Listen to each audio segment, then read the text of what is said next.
कमाल की बात कही है कि आंख दुनिया की हर चीज को देख पाती है, मगर आंख के अंदर कुछ चला जाए तो उसे कभी नहीं दिखाई देता। ठीक ऐसे ही इंसान दुनिया की हर बुराई को, हर कमी को देख पाता है, मगर खुद की बुराई या कमी उसे कभी नहीं दिखती। हाय गाइस, मेरा नाम है आरजे कार्तिक। एक छोटी सी कहानी, ये कहानी एक बादशाह की, जिन्हें अपने कुत्ते से, अपने डॉगी से बड़ा प्यार था। वो शाही अंदाज में रहता था। उस राज्य में लोग कहते थे कि काश हम बादशाह के कुत्ते होते तो हमारी जिंदगी थोड़ी ठीक होती। वो अपनी प्रजा पर कम ध्यान देता था, सारा ध्यान, सारा खर्चा अपने डॉगी पर करता था। इतनी मोहब्बत उसे उस डॉगी से थी। कुछ लोग मिसाल दिया करते थे कि जानवरों से प्रेम करना हो तो बादशाह से सीखिए।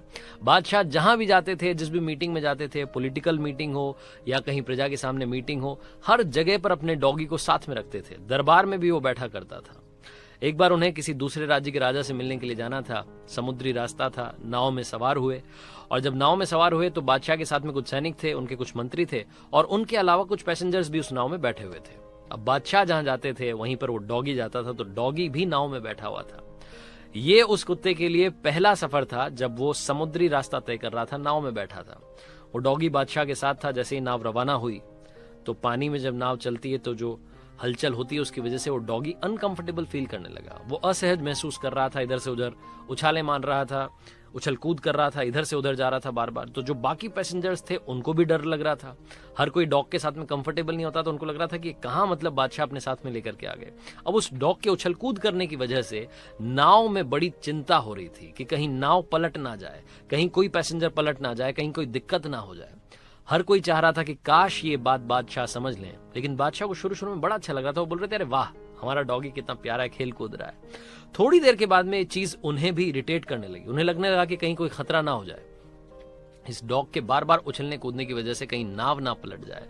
लेकिन वो कैसे समझाएं डॉग को, वो तो उनके दिल के करीब था। वो जो पैसेंजर्स बैठे हुए थे उनमें एक फिलोसोफर बैठा हुआ था, एक दार्शनिक बैठा हुआ था। उस फिलोसोफर ने सोचा, हिम्मत की और जाकर के बादशाह के पास गया और बोला कि गुस्ताखी माफ हुजूर, लेकिन हमें कुछ ना कुछ करना होगा, वरना जो आपका प्यारा डॉगी, आपका प्यारा कुत्ता है, ये हम सबको मुसीबत में डाल देगा, ये नाव पलट जाएगी। बादशाह ने कहा कि ठीक है, आप क्या करना चाहते हैं, आपको जो समझ में आ रहा है आप कर लीजिए, मेरी तरफ से आपको इजाजत है। वो दार्शनिक गया अपने पैसेंजर्स के पास में, जो उसके साथी बैठे हुए थे, उनको जाकर के बोला, दो लोगों को क्या हो, मेरे साथ एक काम करना है। उन तीनों ने मिलकर के उस डॉग को पकड़ा और समुद्र में फेंक दिया। वो जैसे ही समुद्र में कुत्ता गिरा, वैसे ही उसकी जान पर बनाई। वो समझ नहीं पाया क्या करे। वो मतलब तड़पता हुआ, तैरता हुआ आकर के नाव को पकड़ लिया उसने। थोड़ी देर तक वो नाव को पकड़ करके नाव चलती रही, वो उसके साथ में रहा। उसके बाद में दार्शनिक जो था, फिलोसोफर जो था, उसने अपने साथियों से कहा कि भाई काम करते हैं, इसको वापस उठा करके नाव में ले आते हैं। वापस से उन तीनों ने मिलकर के उस डॉग को उठाया और नाव में बैठा दिया। वो जो शाही डॉग था, जो कि बादशाह का बड़ा प्यारा था, जो उछल कूद रहा था, वो चुपचाप से नाव में जाकर के कोने में बैठ गया। बादशाह को समझ नहीं आया, पैसेंजर्स को समझ नहीं आया कि क्या हो गया। अचानक से इसकी उछल कूद बंद हो गई। तो बादशाह ने पूछा उस दार्शनिक से, फिलोसोफर से, कि क्या किया, जो इतना उछल कूद रहा था वो अचानक से पालतू बकरी बन गया है। तो फिलोसोफर ने कहा कि बादशाह, बड़ी सिंपल सी बात है, जिंदगी में जब तक खुद पर कोई विपत्ति नहीं आती, खुद पर कोई प्रॉब्लम नहीं आती, तब तक हमें दूसरे की प्रॉब्लम, दूसरे की सिचुएशन समझ नहीं आती है।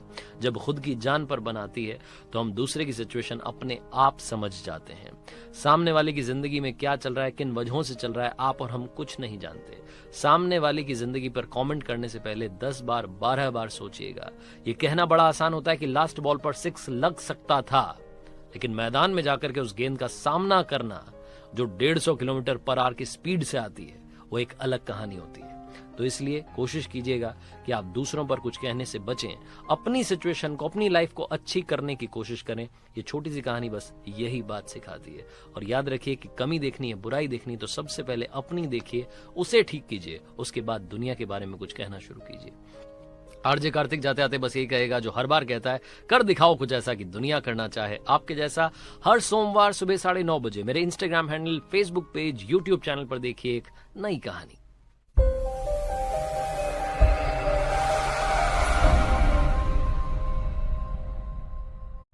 Instagram handle